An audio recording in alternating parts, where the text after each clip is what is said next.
Yes, sir. Hey, y'all, before we hop into the video, I just want to ask y'all to please follow my socials, man, so y'all can be updated on all the content we drop, so y'all won't miss a goddamn thing for sure. Because if you're watching this right now, that means you're meant to be here. So go ahead and smash that subscribe button so you can be here for the come up on God, bro. And be sure to check out my music on all platforms. But with all that being said, please enjoy the video. Yeah! Fashion! Yeah! Fashion! Fashion! Yeah! Fashion! Yeah! Fashion! Yeah! Fashion! Yeah! Fashion! Woo! Fashion! Yeah! Fashion! Yeah! Fashion! Yeah! Fashion! Yeah! Fashion! Woo! What is going on to my fellow Gator fans all around the world? Welcome back to another episode of the Fat Florida Fan Podcast, and I am your host, Fat Dreads. Before we hop in today's topics, be sure to follow me on all social media platforms, including Twitch, YouTube, TikTok, Twitter, Instagram, Apple Music, and even Apple Podcasts, all at Fat Dreads with a Z. And also, I want to give a huge shout out to Shonda's Edible Delights Popcorn. They have the best gourmet popcorn in the world. Go check it out. So with all that being said, please enjoy this episode of the Fat Florida Fan Podcast. Oh boy, here we go again, dawg. What is up to all my Gator fans out there, man? This week, we absolutely have something to be excited about. You know, otherwise, any other time we come on the podcast and then we complaining about this and that, well, at least this time, we actually have some positivity for you guys today, man. So let's go ahead and hop into it, man. Let's go ahead and hop into the recap of the FSU Aftermath, y'all. The Florida Gators took on the Florida State Seminoles, and all I can say is, FS who? Come on, man. Florida State has lost to the Florida Gators 24-21 down into the swamp, and now the Florida Gators are bowl eligible, and they are 6-6 in regular season play. Now into the game, Emory Jones. I gotta straighten my voice up a little bit when I talk about Emory, man.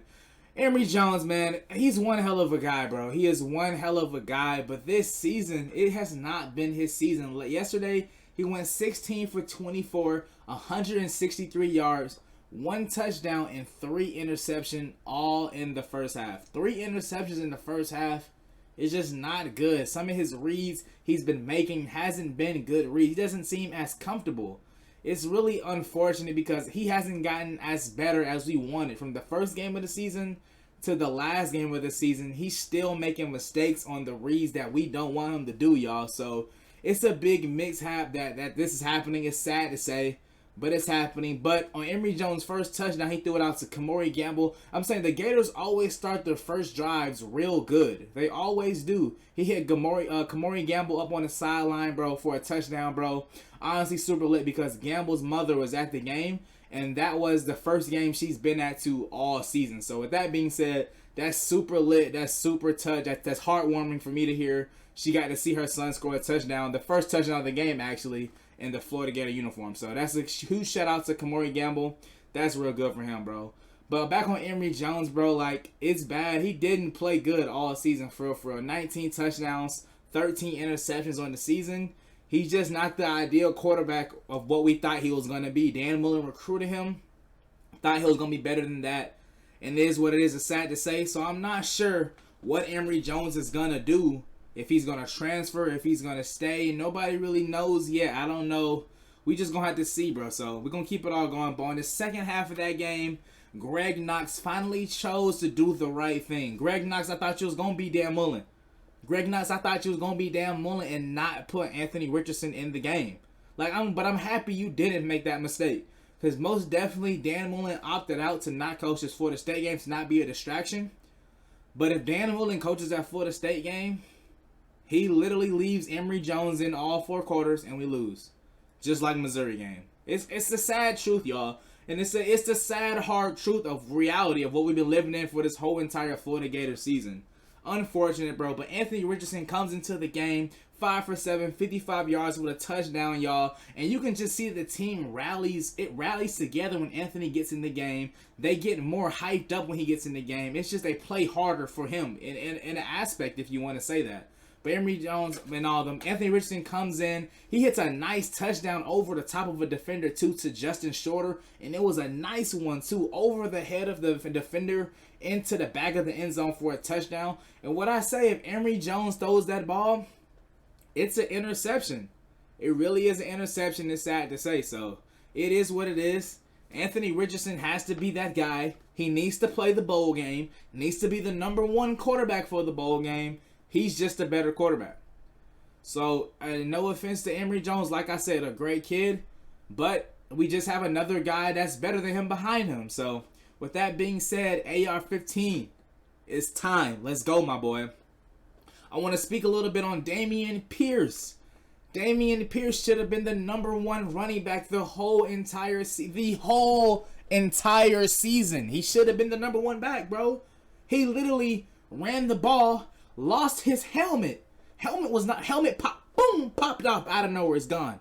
And he keeps running into the end zone because he's fearless and ready to score the touchdown, bro. He can literally smell the end zone, bro. He should have been the number one guy, bro. Should have been getting way more touches this whole entire season, bro. We should have had him, our number one running back. Malik Davis as the 2 in the route running back. He's good at catching the ball. He's good. Emory has been targeting him all season long, damn near. He's been a receiver for Emory all damn year. See what I'm saying? And then Naquan Wright is a good blocking back. He's scheme back. You know what I'm saying? You can scheme him up. You can scheme Naquan up in there. He's a good blocker too. So with that being said, Dameon Pierce, bro, I don't know if he stays another year or anything like that, but he most definitely tore it up, bro. So shout out to him, bro. Shout out to all the seniors, dog, who laid it out on the line, bro. I thank y'all so much for what y'all did for Gator Nation, bro. Have a great next level experience, bro. Hope you all get drafted, all these type of things, bro. But just, yeah, bro. I would love for Dameon Pierce to come back one more time, bro. I would love for it, dog. I want to hop onto the defensive side, bro, with Brenton Cox with 4 sacks. 4 sacks, Brenton Cox. That's looking good. I seen him, you know what I'm saying? Give up on a few plays every now and then, but 4 sacks, though, you can't complain with that, bro. He did play like a beast, though, regardless of the fact, so shout out to that. Rashard Torrance with an interception. Jason Marshall Jr. with the interception. Marshall is going to most definitely be one of the top cornerbacks on our team. I think he's a freshman this year, but Marshall is the next cornerback. You know how we had Vernon Hargraves, we had, you know what I'm saying, all of our top cornerbacks, C.J. Henderson. Marco, as an aspect, was a top cornerback until his final season. It just wasn't going the way he wanted. But I do think Jason Marshall will be one of our top cornerbacks coming out Florida real soon. So y'all stay on sniffing out for him, because I think he's gonna be that guy. Trey Dean's leaving. I know Trey Dean's gone, so he's going to the NFL. Shout out to that. That's what's up for him. But yeah, so Trey Dean's gonna be gone. Jason Marshall's gonna have to step up. I think that's gonna be his defense from now on, and he'll be able to take on that role and become that new guy. You know what I'm saying? Hopefully we can get some linebackers in with the next coach we got coming in. You know, so we got some linebackers in, but we need some Chauncey Gardner-Johnson. We need some, you know what I'm saying? We need somebody back there to really lay the wood, bro. You know what I'm saying, bro? So it is what it is, but I want to focus on tackling too, y'all. These last couple of games, the tackling is horrendous at the University of Florida. It's horrendous, especially when it comes to these quarterbacks too, boy. These quarterbacks have been looking like Johnny Manziel back in the OG days. Literally, South Carolina quarterback looked amazing against us. Florida State quarterback looked good as fuck against us, bro. He was running around just juking and jiving and duking and diving, doing all this shit. I'm like, damn, somebody get him. Somebody get him. Sanford quarterback duking and diving all around. Every quarterback has really been fucking us up this year is what I'm trying to say. So we better inside. We need to be more nasty in the trenches, maybe. You get what I'm saying? Maybe more nasty in the trenches with the next people we get around the staff or whatever, stuff like that. But just get nasty with it. And our tackling just been piss poor from the DBs, linebacker play. We really need the basics of the fundamentals with the University of Florida going on out there. So hopefully we can get some tackling cleaned up, dog, and we can get better with that for real. And then Florida State really didn't put themselves into the game until the last fucking quarter, you know what I'm saying? The last quarter, last 2 minutes. Those were the longest last 2 minutes of my life. Don't get me wrong with that, bro. And the refs, bro, was those SEC refs or ACC refs? Because, like, the reffing of that game was fucking horrendous and ass, bro. So I don't know who the fuck, bro. I watched one of our players get punched in the face and that nigga didn't get thrown out the game. They offset the penalty because we had another penalty on us. I understand, but the nigga just punched him. He just literally minked them in the face. Like, come on, bro. Like, what? And Justin Shorter was just like, bro, what the fuck? Like, you're not gonna get him? Like, I don't know. The reffing of that game was horrendous, y'all. I'm not gonna lie. But, yeah, I don't know. But Florida State didn't really come back into the game until the back end of the game, bro. And they finally scored, but then they flopped the onside kick. That's gonna be a meme forever, bro. The kicker for Florida State flopped the onside kick and missed the ball. He tipped. I think his foot like kind of grazed it, and he tipped the ball, and the ball went right off the thing, and that was it basically. They lost the game because of that. They didn't even get a chance. We didn't have to work for it. We didn't have to recover the ball. We just let him fuck it up, and it didn't go 10 yards. Didn't go nowhere. So they just fucked up. They flopped it over, and Florida State just does what Florida State does. So that is what it is. So with that being said, bro, the end of the Florida Gators regular season, 6-6, y'all. The Dan Mullen era is over. Like I said, Greg Knox coached that game, and we won. Good shit for Greg Knox, special teams coach. I don't know if he'll be there next year, stuff like that, but Greg Knox got the job done. I'm glad you took Emory Jones out and put AR in and did the right thing. So, with that being said, we're good with the FSU aftermath. If we was to grade anything, I would give offense. They played better second half. So I would give maybe offense a B-. They played better second half. And once we did the adjustments we needed to do. And defense actually played good all game. They held them nearly to like 7 points for the whole 4 quarters. The fourth quarter is where it all got kind of nasty and stuff. And got closer and stuff like that. So I would give Florida a good grade for this game, bro. They played good. They played good enough, bro. Good enough second half, at least I would say, from offense. So I give maybe a B. I would give a B. I think this was a good team when we needed because people counted us out. We thought we wasn't going to play. The rivalry still meant something to the players. So I'll give them the benefit of the doubt. They really went out there and did their thing and actually won that game. And now they're bowl eligible. So I give a huge shout out to the players for working together, fighting for each other, dog. I give them a B-. And I'll give also defense a B-, bro. I'll give both of them B's, bro. And I think they played for each other. And they all came together to win that game, bro. So like I said, bro, with that being said, we can hop off the topic of the FSU aftermath and now talk about. Hold on. I'm getting spicy just thinking about the new head coach at the University of Florida, Billy Napier, man. That is the new head coach. They announced it today. The Dan Mullen era is officially over, bro. And just to touch on that a little bit, Dan Mullen screwed himself, y'all. Dan Mullen screwed himself. He's coming off the SEC championship. And he knew on that Oklahoma game it was not going to be the same team. We all saw it there. But if he would have got rid of Todd Grantham, started Anthony Richardson, and just actually been a coach, and the play calling was so mid, y'all. The play calling was mid of all mid, bro. Even if we had ARN starting this whole season, it would have been a better season for sure. But the play calling is still mid, bro. It gets mediocre. It gets repetitive. Like, it's not hard for team. If I can call your play, that's not good. If I can literally say what play we're finna do, that's not good. Because the other team knows it too, man. If I can do it at the house, then they can do it on the other side of the field. You get what I'm saying? So it gets mediocre and repetitive, and they didn't do anything about it. And Dan Mullen just really got out-coached a lot of these games. He got out-coached Kentucky game. He got out-coached LSU game. Todd Grantham didn't even make no adjustments LSU game. Like, come on, out-coached South Carolina. South Carolina game, we just got obliterated. We didn't even have a chance damn near. You get what I'm saying? Missouri game felt just like Kentucky game. There's no reason Florida should have lost to Missouri. Seriously. And Florida State game, it should have been 21-7. Like, you know what I'm saying? We threw 3 interceptions, and they still couldn't have capitalized. It should have been done early, honestly. We could have been put them away. So, like I said, man, excuse me, y'all.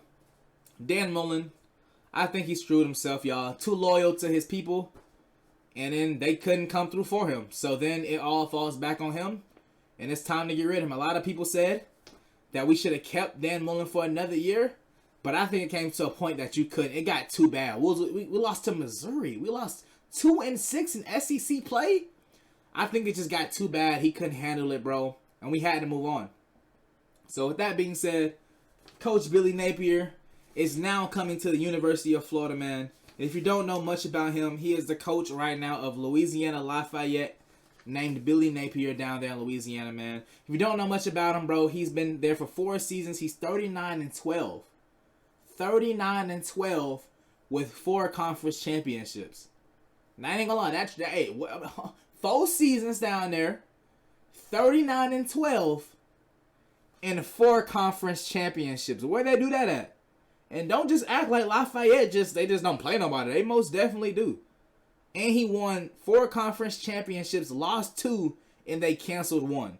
And now they have the upcoming one on December 4th against Appalachian State. So I would love to see him come with a W for that, and then come on down to the University of Florida, boy. Because I ain't know nothing about him. Nothing for real. I ain't know nothing about him. But now I do know. And within those seasons, he had to rebuild his staff 3 different times. He rebuilt his staff 3 different times and still had 3 10-win seasons. That is amazing, y'all. Let me repeat that one more time for y'all. Anybody's not listening for real. He had to rebuild his staff 3 separate times and still had 10 wins in the season. That's a damn good coach if you ask me. That's a damn good coach if you ask me. Bring him down to the University of Florida. People talking about Billy who? Billy what? Billy what? This and how? No, Billy Napier. You gonna know about the name now, boy. Because that's something I need, man. So, with the game being December 4th in Appalachian State, bro, they said they're holding a press conference down in the University of Florida on December 5th, the day after the game. So, we'll hear from Billy Napier himself December 5th. We get to hear what he wants to say, how he wants to bring into the University of Florida. But, I think it's a great hire if you personally ask me, man. He has the track record. He has what we need. And it's all about going to be who he brings in, honestly. That's what it's going to be about. Who he brings in and if he can recruit. That's just what it is. And people, hey, he's worked under Dabo Swinney, Nick Saban. You know what I'm saying? He's worked under some superstar coaches and 2 different type of superstar coaches. And I think he puts his own finesse and swag into the way he coaches, even though it came from the 2 big homies. You get what I'm saying? He put his own sauce into it. You don't got to take his whole scheme, you know what I'm saying? You got a little bit of that, a little bit of that. And I'm just going to throw me in there. You just got the ultimate game plan. So, with the people he got down in Florida, he's going to maneuver how he maneuver. But, I just think he has to bring in some great defensive coordinators and bring in his squad. And they just going to have to become a beast of machine in recruiting. I don't expect, a lot of people don't expect this season, upcoming next season with Billy Napier in his first season of University of Florida, to be good. They're looking for 7 wins and stuff like that. 7 wins is what you expect, maybe 6 from a first-year coach in the SEC.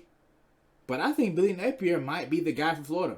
We thought Dan Mullen was that guy, but Dan Mullen wasn't that guy, bro. People just thought he was that guy. And with the shit he was doing, bro, we had to find out Kyle Trask was the GOAT because Felipe Franks got hurt.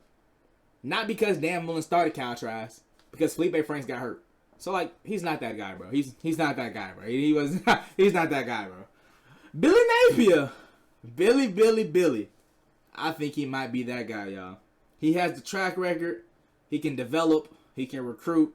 And I think he can turn the University of Florida into a powerhouse program, y'all. So, y'all let me know what y'all think, bro. I personally think this is a good hire, bro. If you don't like it, let me know what you think personally, man. And do you think we could have got something better?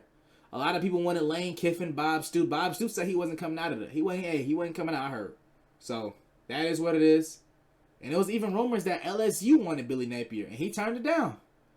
I think the University of Florida is the best fit for him, personally, where he can go. And he can go turn that program into, if he can go turn the, do I want to call the University of Florida broken right now? I wouldn't so much call it broken. I would just say I don't even know the word. It's just fumble. It's just fumbled up. You know, you just fumble the ball and you may recover it. Florida Gators basically fumbled the ball right now, and Billy Napier is diving for the ball trying to recover. And let's see if he can. I think he can, y'all. I think it's a great time to be a Florida Gator fan. Most definitely, bro. He's going to develop the program into a school that's going to be able to compete for years and years to years and come. People think it's a 4-year scoop and slide. No. I think he's here to stay, y'all. So, that's my take on it. FSU Aftermath. New coach Billy Napier. Can't wait to see what he has to say when he comes in on December 5th. And let's get to work, man. It's time for it. It's time for it. Basketball team 6-0. New coach coming in. It's a great time to be a Florida fan, y'all. So I appreciate y'all pulling up on this episode of the Fat Florida Fan Podcast. I am your host, Fat Dreads. And it's always, go Gators. Yeah, Fat Dreads. Oh, and before I go, I want to read this stat off that I seen or whatever. It says that Billy Napier's Louisiana program has produced more 2020 NFL draft picks than Arkansas, Ole Miss, Tennessee, Texas A&M, Vanderbilt after 144 selections. It's easy to see why his stock is on the rise. Louisiana Lafayette, y'all. That's not a D1 school. It's in the Sun Belt division and everything like that. Billy Napier's program at Louisiana Lafayette has produced more 2020 NFL draft picks. 2020 was just a year ago. Then Arkansas, Ole Miss, Tennessee, Texas A&M, and Vanderbilt. Those are all SEC schools. And now, he is the coach of the University of Florida. Go fucking Gators, y'all. Let's go, baby. Go Gators, y'all. We out this bitch. To the national championship we go. Go Gators.